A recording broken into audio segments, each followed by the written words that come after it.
Welcome to easy tips kitchen. Mutton വരട്ടിയത് തയ്യാറാക്കാം. ഒരു കുക്കറിലേക്ക് 1 കിലോ മട്ടൻ ചേർത്തിട്ടുണ്ട്. ഇതിലേക്ക് ഇഞ്ചി വെളുത്തുള്ളി ചതച്ചത് 1 ടേബിൾ സ്പൂൺ, 1/2 ടീസ്പൂൺ ഉലുവ, 1/2 ടീസ്പൂൺ പെരുംജീരകം, 1 ടീസ്പൂൺ മുളക് പൊടി, 1 ടീസ്പൂൺ കുരുമുളക് പൊടി, 1/2 ടീസ്പൂൺ മഞ്ഞൾപ്പൊടി, 1 ടേബിൾ സ്പൂൺ മല്ലിപ്പൊടി, ആവശ്യത്തിന് ഉപ്പ്, 1/2 കപ്പ് വെള്ളം.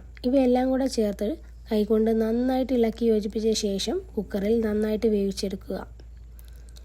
അതിനുശേഷം ഒരു മൺചട്ടി ചൂടാക്കി അതിലേക്ക് 1 ടേബിൾ സ്പൂൺ വെളിച്ചെണ്ണ ചേർത്ത് ചൂടാക്കി 1 ടേബിൾ സ്പൂൺ തന്നെ ഇഞ്ചി വെളുത്തുള്ളി ചതച്ചത് ചേർത്ത് പച്ചമണം മാറുന്നിടം വരെ വഴറ്റാം.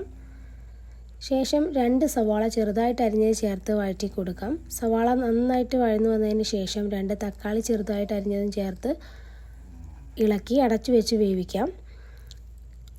തക്കാളി നന്നായിട്ട് സോഫ്റ്റായി വന്ന ശേഷം നമുക്കിതിലേക്ക് മല്ലിയിലയും കറിവേപ്പിലയും ചേർത്ത് ഇളക്കി നേരത്തെ തയ്യാറാക്കിയിട്ടുള്ള മട്ടൻ കറിയും കൂടെ ചേർത്തിട്ട് നന്നായിട്ട് യോജിപ്പിച്ച ശേഷം 5 മിനിറ്റ് അടച്ചു വെച്ച് വേവിക്കാം.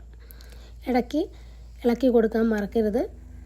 ശേഷം അടപ്പ് തുറന്ന് വെള്ളം വറ്റിച്ചെടുക്കാം. ശേഷം ഫ്ലെയിം ഓഫ് ചെയ്തിട്ട് നമുക്ക് സെർവ് ചെയ്യാം. അപ്പോൾ നമ്മുടെ മട്ടൻ വരട്ടിയത് റെഡി ആയിട്ടുണ്ട്.